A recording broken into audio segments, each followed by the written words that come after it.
my book, which he's teaching at Laredo College. He's been teaching, actually, I was the first one to start teaching Chicano literature at the college. And then later Rene, took up the, the mantle, as it were, and has been doing it ever since. In the meantime, I was able to, of course, to publish my books. And now I'm, a featured author. What an honor. And also I want to thank your students, Rene. You, the ones in your class and, in the immediate English class, as well as other people that are coming here, to listen to the talk, and a number of other people as well, from Raul Garcia from Las Platicas, and Armando from Somos magazine. So anyway, let me go ahead and read from this first chapter that'll establish a dramatic situation that in which my characters find themselves. And please forgive if I stumble a bit.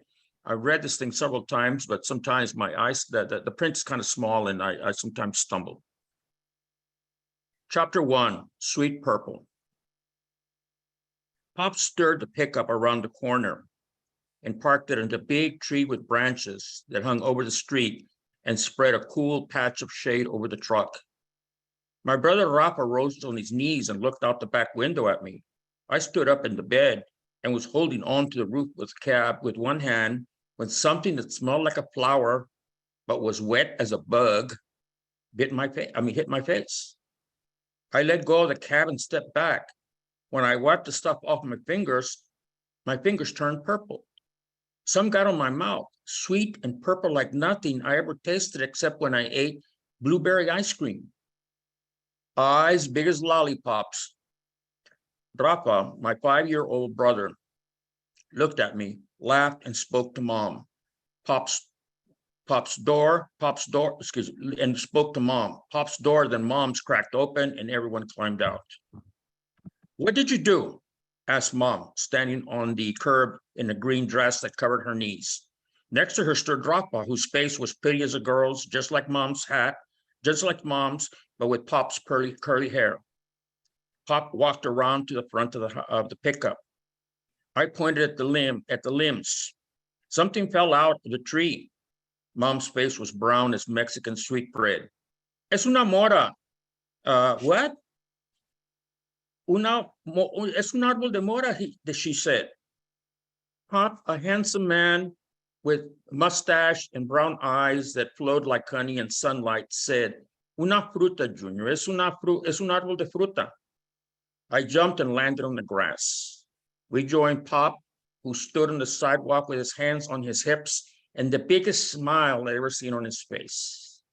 We were finally at our new house after years of hearing Pop's promises and imagining a castle with a wall and maybe a moat around it like the ones in the comic books in the barbershop. But with its smooth brown brick walls, white wooden columns on a porch with a brick railing, and a swing hanging from 2 chains, the one-story house was more beautiful than a castle. It faced south toward Mexico. Pop turned to us and said in that weird Spanish of his, fast and all cut up like he couldn't pronounce the words right, Está bien, esta es nuestra casa. Que casota, said Mom, her hand rising to her mouth in awe. Está hermosa. The lawn was elevated a few feet above the sidewalk. These steps connected the sidewalk to a small walkway that led to a second set of steps up to the porch. These steps weren't like the wooden stairs that took us up to our small apartment in the barrio in South El Paso. Those squeaked under our feet, groaned at night when the wind blew hard, and were dangerous to climb when it snowed. No, these steps were like those at the post office downtown, gray and solid and made to last forever. Because we had never owned a house before and weren't from this part of the city, it was all new and strange and frightening. But I felt very proud of my father because he had kept his promise to buy us a house, a feeling as sweet and fresh as that purple stuff in my mouth. We climbed the steps and were halfway to the porch when Mom's yelled, Ay, Dios mío. I stopped. Mom's thick black hair flew around her angry eyes. What have you done, Rico? Some weird-looking kids walked out of the house and stood on the porch. Their hair was red as sunrise. Their blue eyes set in faces so white they shone like onion skin, and their cheeks looked as if they had been sprayed with red chile. The girl, who barely came up to the boy's shoulder, wore pigtails and a dress and a pink ribbon in her hair. The boy wore shorts and black shoes. Their lips were pink, and they looked like brother and sister. He looked about my age, 10, and she was maybe 6 or 7. What have you done? Mom asked in Spanish, glaring at Pop. Who are these children? What are they doing here? Patches of sweat broke out on Pop's forehead as he took Mom by the elbow and pushed her gently to the right side of the house. Nena, this way, Nena, por favor. I'll explain everything. I want you to see the backyard. Mom pushed Pop's hands away and stopped. Gringos, what are these gringos doing in our house? The two children did not move. Their eyes shimmered like blue flowers in sunlight. So that's who they were. The gringos we had heard so much about. Pop called them los Americanos, but Mom called them gringos. I didn't know what they meant, only that's who they were. People very different from us. Mom was a Mexican, Papa Puerto Rican, and so we were not gringos. But somehow, even then, I knew that gringos were special. They owned a lot of things, like the post office, or the big stores downtown, or the warehouse where Pop worked, or the mountains with white letters painted on them, or new cars or TVs. We still didn't own a TV. We followed Mom and Pop along a dirt path between our house and the neighbors on the right. The houses were about 10 feet apart. Like ours, our neighbor's house had a porch with wood columns on cement ledges and a swing hanging from chains in the ceiling. This way, Nena, said Pop, gently pulling her along by the arm. I'll explain everything. The Joneses live there. He pointed at the house on the right. Mom's unhappy eyes went everywhere. So what? They're good neighbors. He stared at the neighbors' windows. How do you know? Rafa stuck his nose in the air. I smelled something, Mom. I smell it too, she said, and slowed down. I smelled something burning. I knew the smell. Tobacco. Behind one of the windows of the neighbor's house, a man with a cigar in his mouth stared at us. He raised a hand and waved. Pop waved back. That's Mr. Jones. He smokes cigars. Mom glared at Mr. Jones. I thought he was a good neighbor. Nena, come this way, said Pop with an anxious to please grin. I want you to see the yard. Thank you.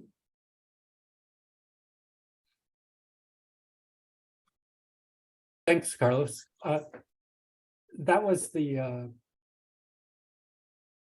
first 3 pages of the book. Is that correct? Yes. So what I know about this book, Pop wants to get his share of the American dream. And Nena, the mom, is more concerned about preserving the family's traditional Mexican values she holds as a native of Flores. What do you think Chicano literature can tell us about chasing prosperity in the American system and keeping hold of Mexican identity and traditions? Well,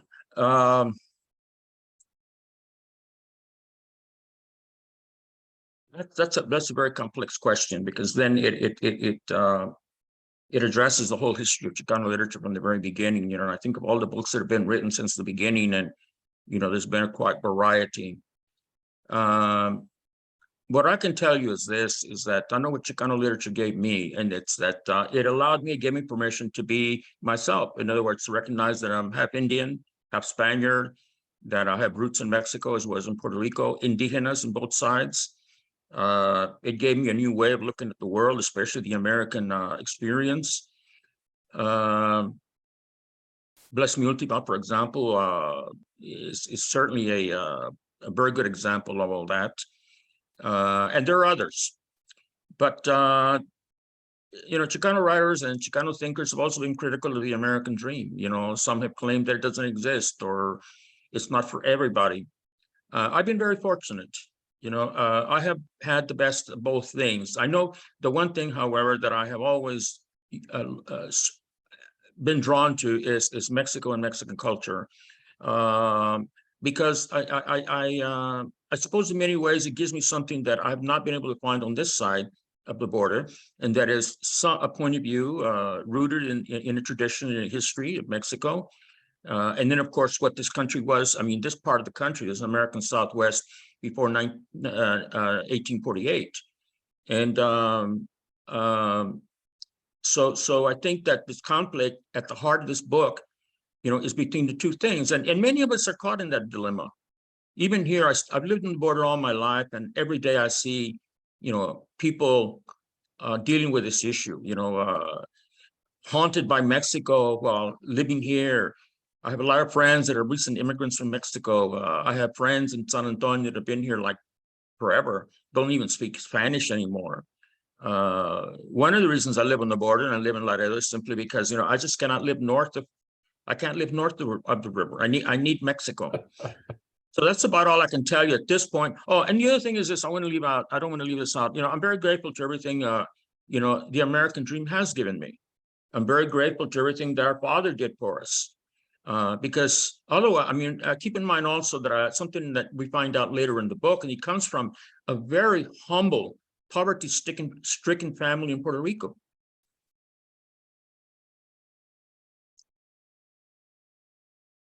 I don't want to go on too long on that question. What do you think? No, thank you. That's a good answer. What I hear you saying is that the question is live. It's ever changing. It's a dynamic question, and I think that your answer and the writing that you do portrays that well. What challenges did you face as a Chicano writer in writing this book? Again, a big question. The first one was mainly what you touched upon earlier, and that is my I used to suffer from very severe depressions, and that really incapacitated me. I'd write madly for about a month or two, and then I'd be depressed for another 2, 3, 4 months. Sometimes I couldn't get anything done. It was everything I could do just to get to work and get get that done, or take care of a family. But eventually, once I was able to overcome that and discipline myself, or acquire what I call the discipline of a writer, in other words, being able to do what I do today. In other words, I knock out 5 to 1,000 words every morning. I could not do that at one time. And then, of course, so that was the biggest hurdle, I would say. The other one was learning to be teachable. Being able to take criticism, being able to hire an editor, or editors, I should say, freelance editors, to go over my work and endure the grating criticism that they gave me. But I learned. And so now, many years later, I'm very pleased to say that I'm zooming through a new novel tentatively entitled Cocula. It promises to be about 400 or 500 pages, and I'm very excited by it. Oh, and one more thing that I forgot, I left out of your first question, that is Chicano literature also helped me look south to the Mexican writers, Octavio Paz, Carlos Fuentes, Juan Rulfo, and very recently, what's his name, Yuri Herrera, and a number of young women that are publishing, that are coming out of right now. In fact, some of the big writers in this country publishing in English are Mexican, and originally from Mexico. Stubbins himself is Mexican, or originally a Mexican. And of course, in order to understand the American Southwest, you have to look at the history of Mexico and the history of Latin America. And if it hadn't been for the Chicano writers, telling us, look, we need to wake up, we need to look at this, I wouldn't have done it. And the other thing also, I probably would not even have gone to Dartmouth College in the East, the college you mentioned that I got a fellowship to. I got a fellowship, an NEA fellowship there for a year, and to study Black literature. And that in turn helped me, again, see myself in America from a non-white perspective, which in turn enabled me to look at the material that I was writing about in this book. I remember you, in hearing you talk, I remember what the first time you may not know this, Carlos. A lot of people are afraid to come up and start talking to you, and I was one of those people. and I wanted to talk to you, so I thought up a question, and I asked you, what are the most important Mexican writers I can read? And folks, this was decades ago, and Carlos said you should read Labyrinth of Solitude by Octavio Paz and Juan Rulfo. And indeed, my life has never been the same after that. And Carlos is true on the mark. So describe when you became interested in literature and where that took you in life. Well, depression has an origin, it has a source, it has roots. And mine was in my family of origin. A lot of trauma, a lot of abuse, I hate to say, but it's true. I've dealt with it ever since. And in high school, I was very unhappy, very depressed. I felt very isolated. I didn't fit into school, predominantly Anglo-American school. Though it was a good school, I found out later on. So I had some friends there that were heavily, I mean, they were very smart. I mean, the Anglo-Americans at school, were like decades ahead of me as far as I was concerned. I had a lot of resentment and envy of them, but I admired them. So I had this friend named John Stevenson, and he's the one who was destined supposedly to be a writer. I wasn't. And so I began reading as a result of his influence, and also some very, very good teachers in high school. And one time I was interviewed for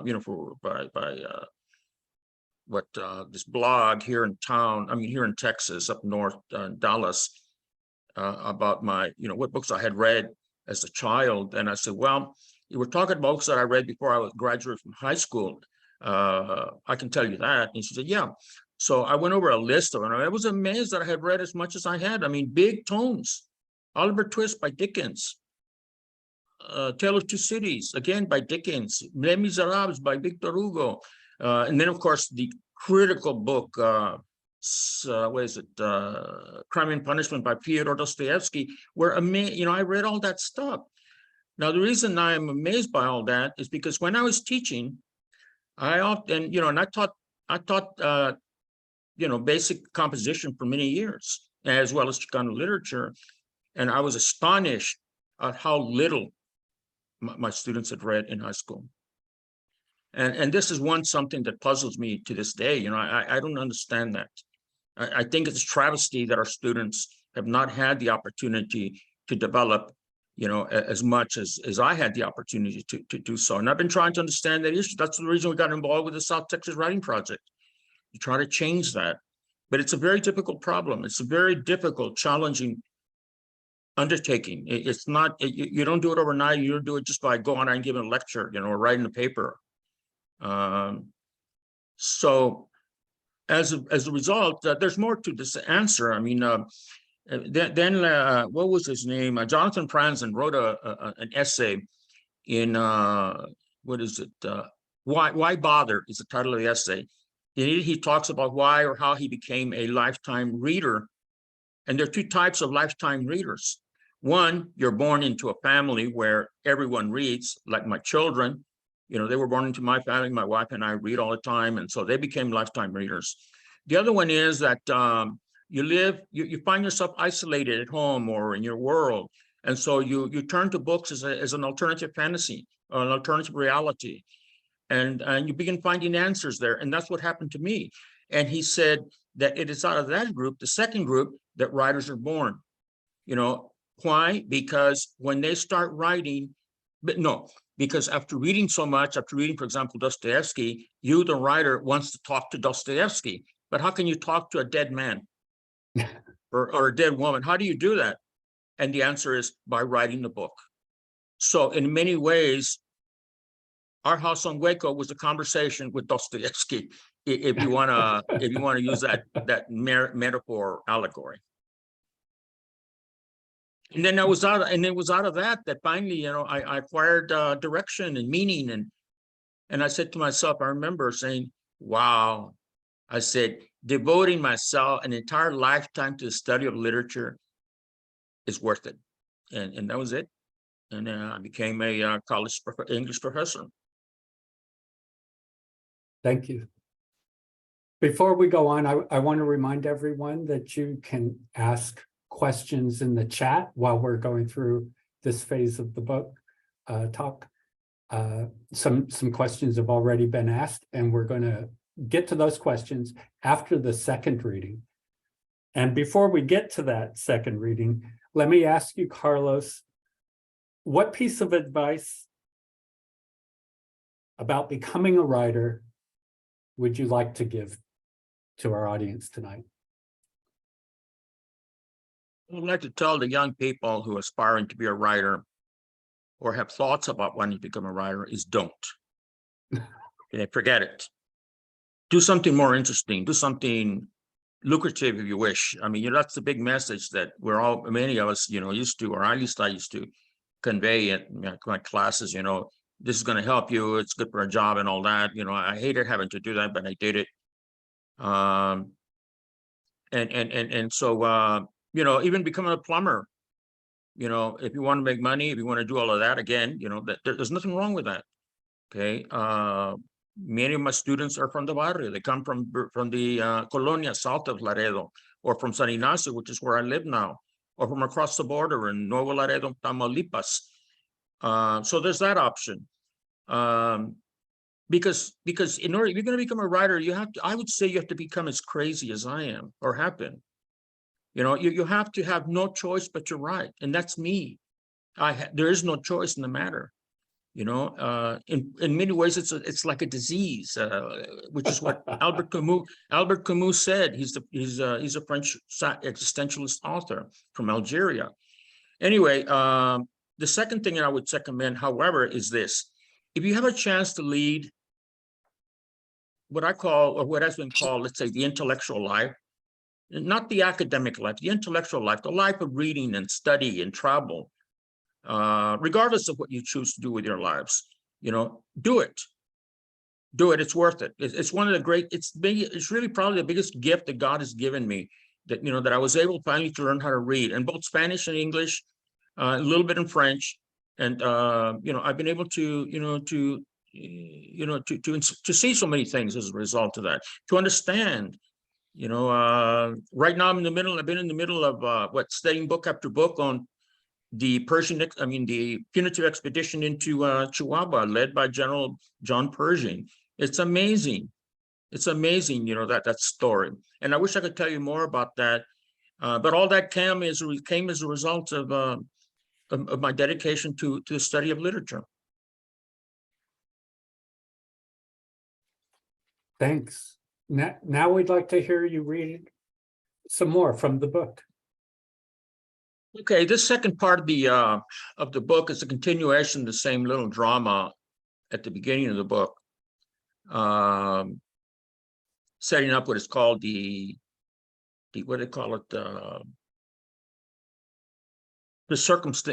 dramatic situation of the entire novel.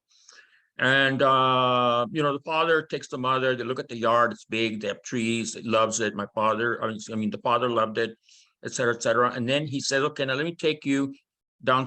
Let me show you the Subterráneo, or the basement under the house. And that's where they just finish climbing down the steps. And then, this is where it begins. Okay, it begins with Nena. Why are we here? She asked. This is the Subterráneo.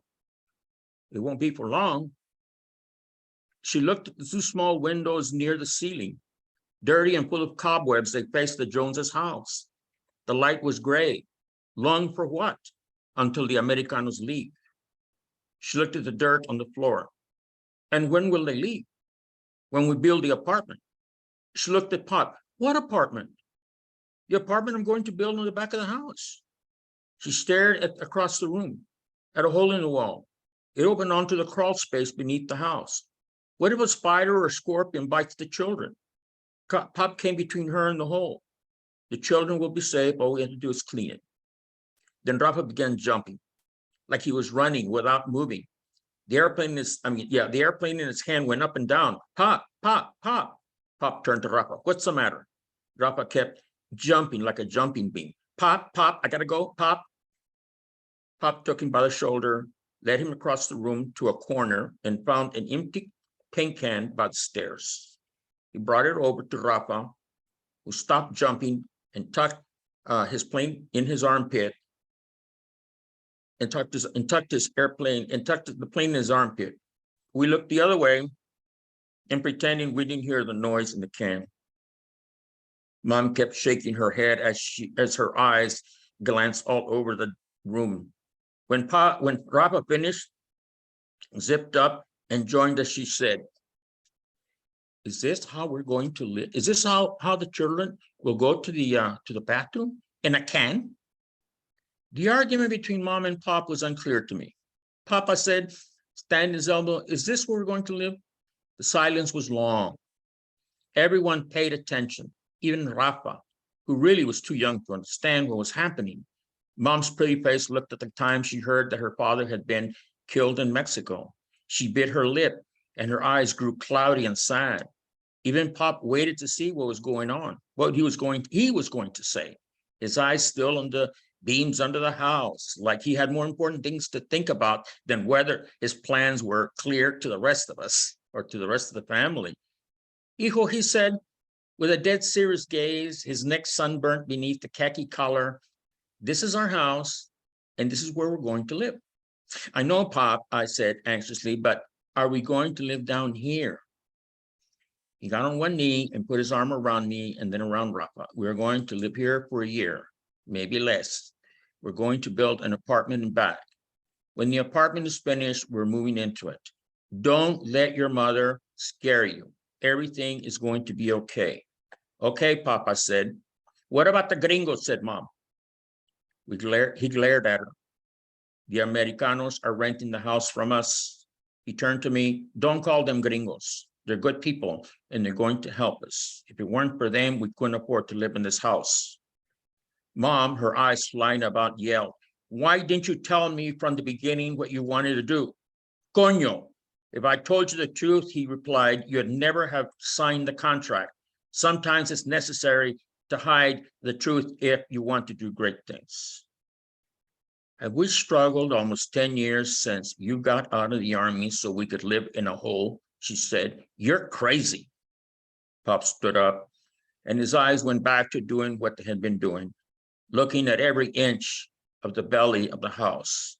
He was probably thinking about how to get plumbing in the Subterráneo so that we didn't have to go upstairs go upstairs to the bathroom or in a can, or how he was going to crawl under the house and kill the spiders and scorpions. "I may be crazy," he said, "but my children are going to live in a dump. I cannot clean a barrio of animals worse than spiders or scorpions, but I can clean the Subterráneo." Then he laid his hand on my shoulder, heavy and strong with fingers big as steel bolts. "Your mother and I have to talk, Junior. You and Rafa go and play outside." Thank you.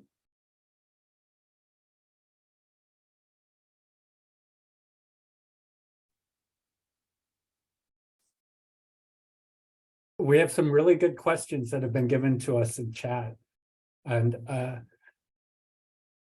I want to ask, first, I want to ask Professor Montemayor's question to you.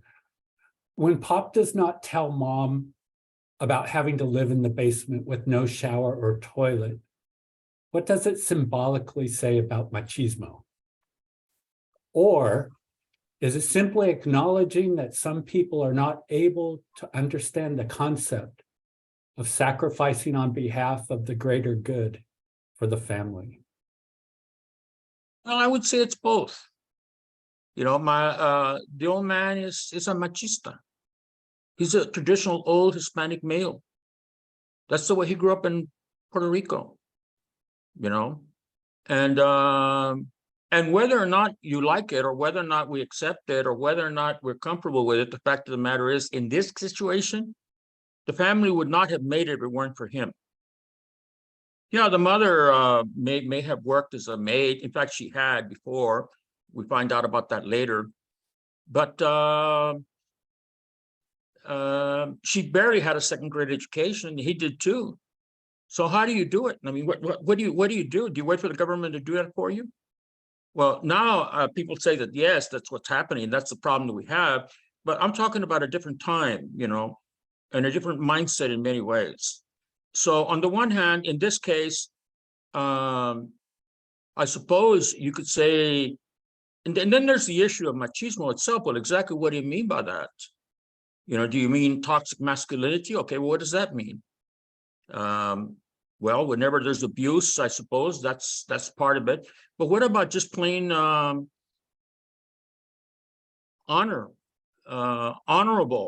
manhood? What about just plain responsibility? What about just, you know, that head of family taking responsibility for that? What about that? You know, there's not been too much, in my opinion, discussion about that. And so one thing about this book is that it is a tribute to the old man. You know, now on the other hand, you know, what in this case, the father is more experienced than the mother. And is that because of she's a woman? I don't know. It could be that. It could be because she's a Mexican. It could be because, you know, she just doesn't have that kind of ambition. Who knows? You know, but ultimately, it worked for them. You know, for better or for worse, it worked for them. And as we find out later, we see a comparison between her family in Juarez, where they go to visit, living in an adobe hut, you know, where she grew up, you know, and now living in this really nice house in a suburb of El Paso. You know, I don't know that I have much more to say than that. I mean, yes, it does show that there is a machista relationship. This is a traditional, in many ways, Latin American relationship. I want to switch gears back to the art of writing. And this question comes from Max Salazar. He asks you, is writing the disease or is writing the drug that allows you to live your life?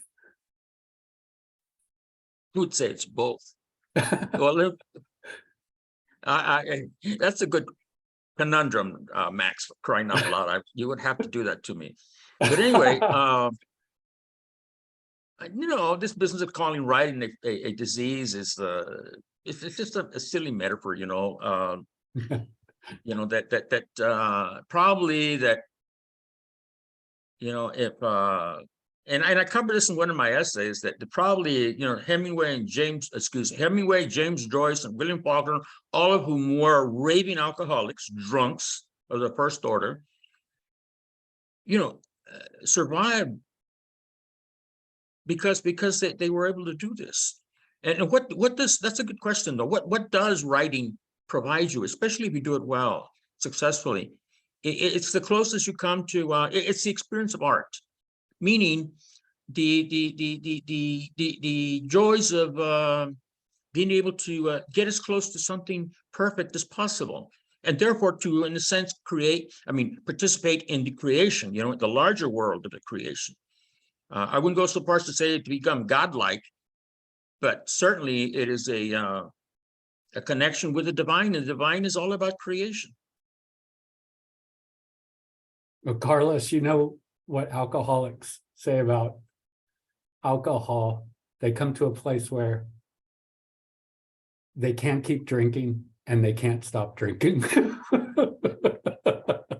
Right. No, I know that.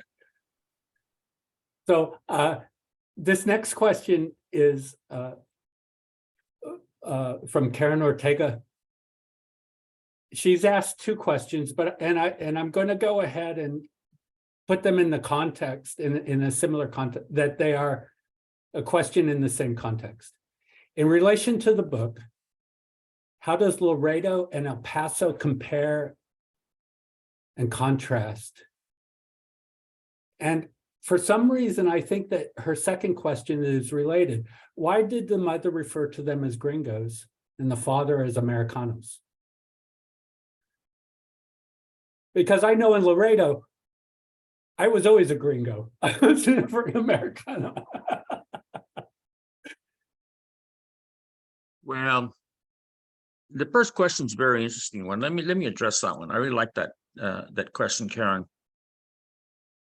When I arrived in Laredo in 1970, I had no intention of staying here. You know, my desire was to leave the country. I really didn't want to stay in the United States. I don't want to have to deal with the whole racist issue, which I experienced a bit in El Paso. And so I decided I want to go to Europe, become a European. I mean, after all, T.S. Eliot, Henry James, Gertrude Stein, Hemingway, and a lot of Latin American writers, including Octavio Paz and Carlos Fuentes, had gone there for a similar reason. I mean, you know, after all, France has been, you know, ever since the Middle Ages, you know, a literary cultural center. You know, ever since and before Chaucer. That's how Chaucer saw it. He also had that fantasy. Anyway, so that's where I wanted to go. And but I couldn't get a job out of the country. I had an opportunity to go to, you know, to Arabia, Saudi Arabia, to teach at a very great salary for those days. But I couldn't get it because I didn't have 2 years of experience. I said, well, let me get the experience first and then I'll leave. But I didn't want to leave. I didn't want to teach in high school because of my bad association with high school, my bad experiences in high school. So I said, well, I'll and I don't want to go to university because I don't want to be writing, be required to do a PhD, and I don't want to be writing papers that nobody reads. Anyway, so I ended up getting a job at Laredo Junior College in those days. It amazed me. It blew my mind. And so I arrived in Laredo, and man, was it cultural shock. I mean, fue una friega que me dieron los laredenses.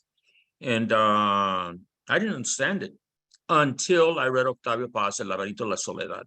And I said, oh my God, this is where I'm at. Laredo is the northern portion or the northern regions in the Laberinto de la Soledad, Octavio Paz's Laberinto de la Soledad. And I said, okay, I'm beginning to understand. In fact, I think that this is going to be a real challenge in trying to figure out, you know, what all this means. So one thing led to the other, and then I met a young woman. I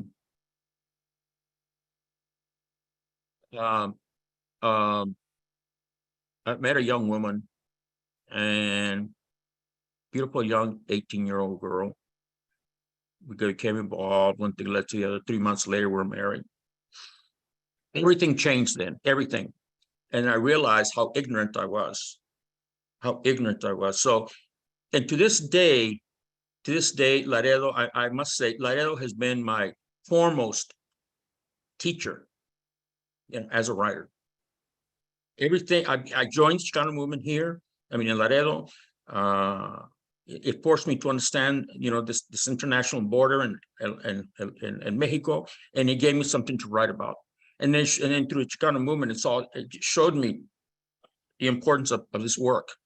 And the importance of you, the young students, by the way, of your development, your success.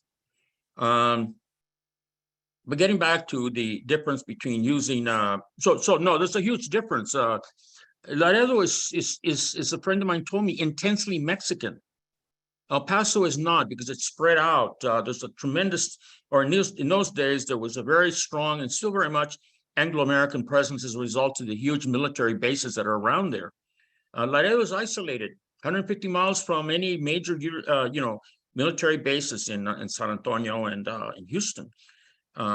It's also isolated from mainstream Mexico. 150 miles away is Monterrey. Anyway, so yeah, there are huge differences. But I've learned to love Laredo. I mean, at first I saw it as exile, internal exile. And now people call it, my wife insists that I'm a Laredense, you know, I'm a native of this. In many ways, I suppose that's true. And now I live in San Ignacio, about 15 miles on the border, I mean, south of Laredo on the Rio Grande. I live in this house, it's about 100 years old. But anyway, so no, there are huge differences. Now, the other thing is this. Oh, and by the way, the other thing is, if it hadn't been for Laredo, I probably would not have been able to to write Our House on Hueco, because Laredo and the experiences I had here with Mexicans and Mexican Americans and Chicanos help me understand El Paso and my origins there. But getting back to the question of Gringo versus Americano, well, a lot depends. Okay, the father in this novel had a positive relationship with the Anglo Americans, and that's how he wanted to keep it. The mother, on the other hand, was more vernacular in that regard. Remember, he's Puerto Rican, and she's a Mexican, and she was more accustomed to the vernacular that she spoke in in Juarez or there on El Paso. Now, getting back to another question as to why subterráneo instead of sótano. Actually, it was not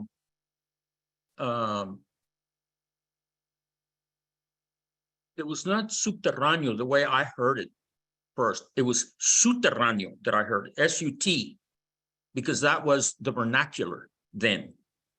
So remember, these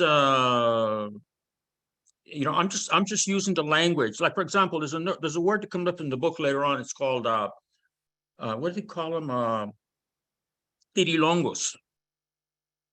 Tirilongos. It's "ahí vienen esos tirilongos." My mother used to say. Okay, a lot of people around here have never heard of that word, as I understand. But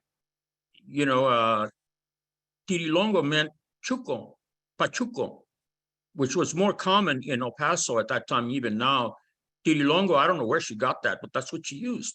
So a lot, and then of course, as you know, idioms differ from place to place. In El Paso, mariachis are just a band of musicians.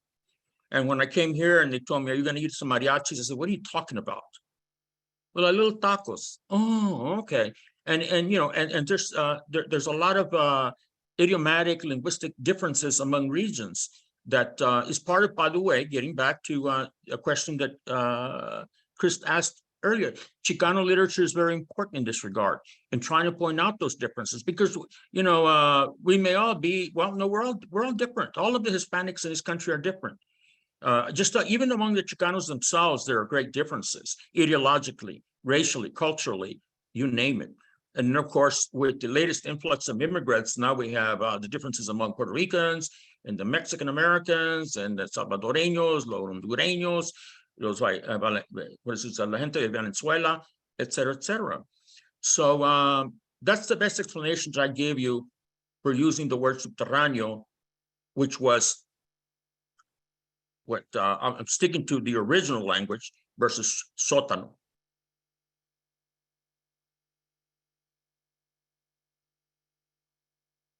Jose Paloma wants to know, is this the best of your writing, Our House on Hueco? Or Well, what would be your favorite piece of your own writing? None of my friends asked you that, did they? Jose Paloma. Pardon? Jose Paloma has asked you that question. Okay. I thought maybe it would be one of the tricky questions. I have some friends on that are part of my writing group, and they're always asking me these tricky questions. That's a very difficult question to answer, to be honest with you. Carlos, would you quickly give the background story of the conversation with your wife that led to the writing of this book? Good question. One day I came home. I was very upset. And I said, I just got another book, because I wrote another book before this one entitled Friend of a Minor Poet, which was about the Chicano movement, by the way, my involvement in it. And I said, one of these agents are a bunch of idiots. I just got another rejection, and she was in the kitchen, and she turned around and she says, "Well, Carlos, I can understand why." "What are you talking about?" She says, you know, your work is so dark. It's so pessimistic. You know, people want to hear uplifting stories, positive things. I wanted to choke her.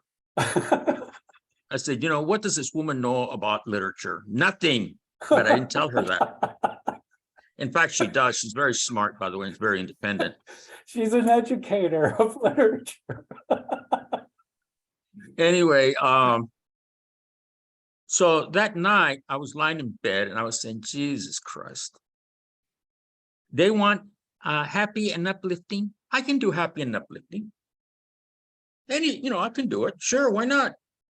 So then that night I thought of when my father bought our first house. And I said, that's it. So this novel is based on a personal experience that we had when my father bought us our first house. And by the way, he went on to be a multimillionaire as a result of his capitalist ambitions. My mother died a very wealthy woman. We lost all that because of another tonterías, but that's besides the point. You know, but that's what, and by the way, I wanted to say something else. Among a lot of the people that have read my book, my former students, by the way, that have read this book, they've told me, this is my story. You're telling my story. We did the same thing, you know, and one of the things I have to say about a lot of these immigrants, they're really tough people.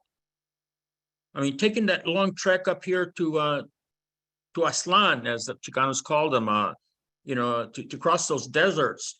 I mean, what an undertaking, and to get on top of La Bestia, you know, coming out of Tapachula, you know, what an undertaking, you know, and it's because they want to deal with this the conditions in their countries, which is a whole other topic, which then brings us to another question, which is this my best writing? Well, at the time it was, you know, it was my best one. But then I went on to write another book entitled Sex is a Political Condition. And the only thing I can tell you about that is that it's a satire. And it's a satire about the cultural wars, you know, man versus woman, you know, sexism versus misogyny versus machismo, et cetera, you know, the gay issue, a lot of that stuff, as it happens on the border. And of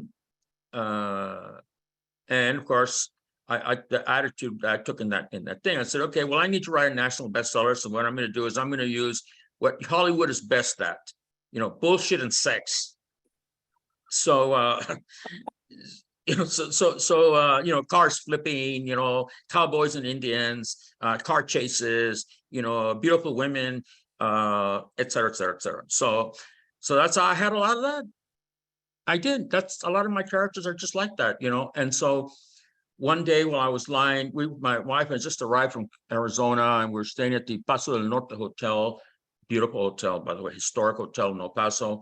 And I was in my pajamas, lying in bed, reading a book, and suddenly she storms into the room and she says, "This is crap. You're going to embarrass me back in Laredo." And next thing is I look up and I see this pigeon, this white pigeon, una paloma blanca, headed directly towards my face. It was my book opened, right, flying across the room, headed for me. It missed me by 1 inch and landed against the wall. And she says, "I'm not going to read this book. It's so embarrassing." So she terrified me. And then the vice president gave me this wonderful reception. You know, she said, I told him, I said, the vice president gave me this wonderful reception at the college. You know, she said, I told her, "You can't read any of my books anymore." And she says, "You can't tell me what to do." I said, "Okay, then I'm just letting you know, please don't read them. I don't want to be censored." I mean, I've been censored for years, you know, because in Laredo for many years, you know, you can't say this, you can't say that, because you're going to offend somebody, et cetera, et cetera. And that's also part of what Octavio Paz calls the laberinto de la soledad. But anyway, so I think that in many ways, okay. Good question. Another good question. Are any of these individuals based on real characters? Of course not. I told my wife, "That's not you." I told her, "That's not you." And she says, "Yes, yes, it is. I mean, people are going to think that's me. It's not you. It's all fictitious." So all I can tell you is this, is that am I going to put it? We wouldn't be writing fiction. How am I going to put it? There's a reason why we have to write fiction, okay? And it's because it provides us a lot of freedom, right? And about the characters that I'm working about, that I'm writing about, yeah, they're all real, but they're a combination of characters that come out of the literature, that come out of the history that I've read, that come out of the people I've known over the years, and it's combination, and sometimes it's just one individual. One of my favorite characters in Sex of Political Conditioning is this a guy named called the Governor. I knew the real governor, un rocochón de primera. Loved him, crazy guy. And so not only that, then there are secrets that I cannot divulge. I can't divulge them. For example, people ask me, why'd you change the name Laredo to Escandon? What'd you use the word name Escandon? I said, because I want to avoid the political repercussions, of writing what I'm writing. Carlos, let me ask you a question that was asked earlier by Alex Alvarez. And Alex points out that the father sees a potential that no one else did. And I think that this is part of the dramatic arc of this novel. Alex has helped me understand, like, something that moves this novel forward is the aspiration of the father to accomplish this unlikely thing. And and so by the way, let me interrupt you. Yeah. Did you know that there are entire villages in Mexico right now that are manless? There are no men there. The women run the villages. Why? Because the men, the fathers and the sons, are in the United States and let's say Los Angeles, Houston, San Antonio, working to send money back to their families. That's what they're doing. And I think that needs to be acknowledged, and valued. So sorry, go ahead. No. Like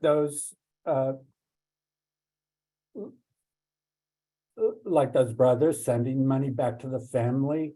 The father sees, he feels the responsibility, but he takes on this trial of, can he succeed in making a home for his family?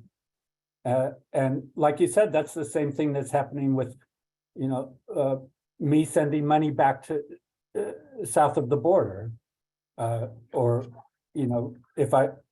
me being an immigrant. So I want to ask a question that Ashley Gomez has asked. Teachers have been your inspiration. Traveling has been your inspiration.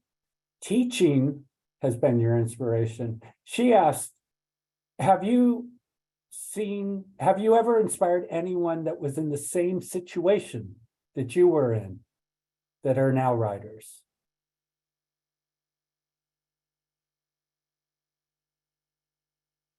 Yes. I can think of two people right now, real quickly. One is the late Tomás Rivera.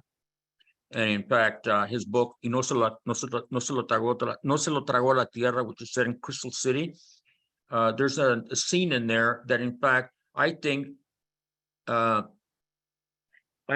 gave me part of the idea for this book, in which there's this young boy. He's a farm worker, and I don't know exactly what he's doing, whether he's hiding under the house, but he was under the house, the family house, and I forget exactly what he was doing, but I said, this is a very interesting image. And of course, Tomás Rivera, came from that kind of family, and he went on to, do very well. I mean, for himself. Unfortunately, died young. He was chancellor at the University of California system. And then there's, of course, another friend of mine, Jose Flores Peregrino, Chicano poet, also from farm workers. Now, of course, I was not a farm worker, but the situation is similar in that these families are lower class, that they're struggling to make ends meet, et cetera. Forget about the American dream, just surviving. And and that as a result of that experience went on to become writers. And by the way, speaking about Jose Flores Peregrino, in my opinion, he is one of the most accomplished, though unrecognized, and scarcely published Chicano poets, a brilliant poet. And he's the one who initiated me into the Chicano movement. And we, of course, we continue to work to this day. And I'm sure there are others. I feel compelled to point out that when I was living in Laredo, and after we had just met, you invited me and the woman I was living, my girlfriend at the time, to your house for what I call a salon. And, you know, but it was a get together of different writers, and everyone came with their writing. And, you know, I'm going to say in the simplicity, in the elegant simplicity of your own home, you were able to, you know, furnish this place for writing to happen in Laredo, for writing to happen and for it to have an audience. You don't have to comment on that. Well, you've been trying to get me to write, and you've been unsuccessful. Well, let me ask you this. Debbie, are you there? Where's Debbie? Debbie, you're muted. You know that, right? Unfortunately, Debbie has her audio. She's having audio problems, it looks like. What were you going to say to her? Well, then I'll ask you the question. You know, as an Anglo-American librarian at University of Arkansas, you know, and viewing this from, let's say, American mainstream, why do you see, you know, works like this being important to, let's say, not only to Mexico, well, first of all, to Mexican Americans, to Latinos in general, or Latinx in general, and then, of course, to, let's say, the American mainstream audience?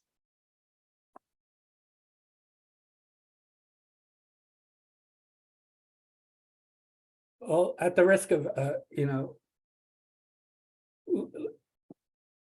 I'm much more interested in the questions that people have asked in chat, but I'm going to answer your question. And that is, I'm going to tell you all, and you may know this, Gringos are jealous of Mexican Americans. Why? Because of family. I grew up in Denton, Texas, north of Dallas, and I loved hanging out with my Mexican American friends because it was always in a family event. And I craved that. And so that's one answer about why is Chicano literature important to Gringos? Because we crave the experience of family that is part of Chicano culture. The other part is this, that I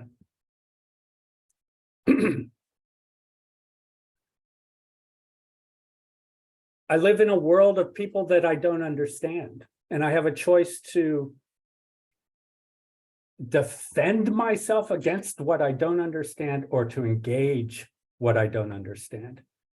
And so that's what novels like yours are helpful to me, helpful to everyone in the world who doesn't share the Chicano experience. Is there's love in this book. And I think that you write with love, Carlos. And your book helps me to love the thing that before I read your book, I didn't understand.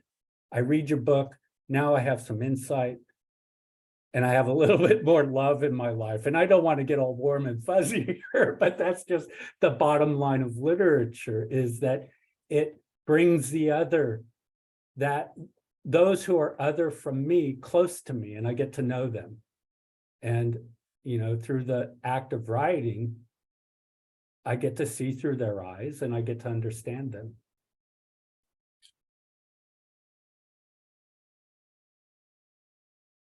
You have another We're question? at 7:09, Debbie. And Debbie, just so you know, I've the chat is active if you want to give a message in chat. but otherwise. Okay. Get her to answer the question also, you know, why is this this is important to her, or rather to Latinx audiences or women? She's, due to technical difficulties, we won't be able to hear from Ms. Gallardo tonight. However, so I'll speak on her behalf because I know that she's a good host, and we're rounding out at 7:10, and Professor Montemayor's class ends at 7:15, and so we must be true to our obligation. Now, I'm going to take the luxury of the pulpit here and say something, and that is that myself, Carlos, and Debbie are not professional presentation givers. But I am so proud of how well we've done tonight. There were 55 people in this presentation tonight. And it wasn't just a presentation of talking heads. People were able to ask really great questions over chat. And I want to point out that without Debbie, you would have been looking at two old faces talking, and mine and Carlos's talking at you all night. And so Debbie, in less than an hour, put together the presentation that accompanied Carlos and I chatting to each other tonight. Also, I want to thank all the students for showing up. This is great. The greatest gift that you can give to an author is spreading news of his or her book by word of mouth. That's how books get sold. I want to say something else, if you don't mind. Yeah, go ahead, Carlos.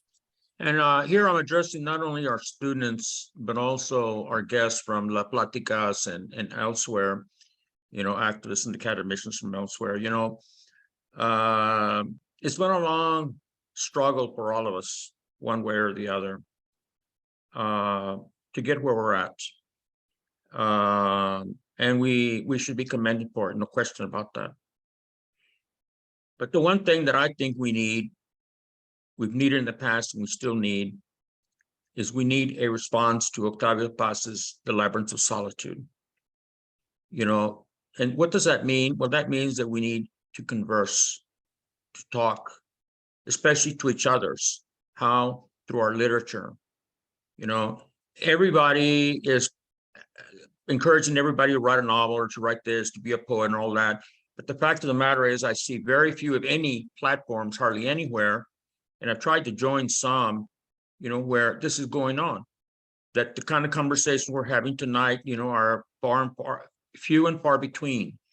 And so one of the things that, apart from, you know, obviously promoting my book and all that, which I have to do, one of the things that I want to promote is the importance of the fact that we have taken, you know, the creation of so-called, we're not a nation, but we've taken under the Chicanos, Mexican Americans, have undertaken the task of creating a national literature. Think about that. You know, migrant workers, people who grew up in subterráneos or basements. We're gonna write a national literature to what? Not only to give us representation in the mainstream of America, you know, but also so we can make connections with each other and see where we're valuable. I mean, it was wonderful to hear Chris saying that the one thing he valued about Mexican Americans is the family. I agree. That's why I'm in Laredo. That's why I stayed in Laredo. And that, by the way, is one of the big things that my wife gave me. She has a huge family here, you know, going back generations. And so I think we have a lot to contribute to mainstream America, who right now really is in many ways terrified of us. Okay. But I think that there's a way around that or beyond that. And it's through the literature, the way it's been done in the past. Why not us? You know, and again, you know, young people, you know, I sincerely wish you luck. One of our guests tonight is used to work for MIT. You know, that's probably one of the most prestigious universities in this country. Where did you graduate from? Laredo College. Yeah, he was there. It was Max. And he's part of my writing group, and he is trying to now make sense of all this business. And so I wish you all well. I really do. And thank you so much for reading my book. You have access to my contact information. You can email me. And I've really enjoyed this. I want to say that you can find print copies of Our House on Waco at both the LCC libraries and at the Laredo Public Library. And then Debbie has put up on the screen the different platforms that you can get the electronic book, second edition ebook of Our House on Waco. Thank you, Professor Montemayor. Thank you, Carlos. Thank you, Debbie. And I hope that we all meet like this again very soon. Have a good night.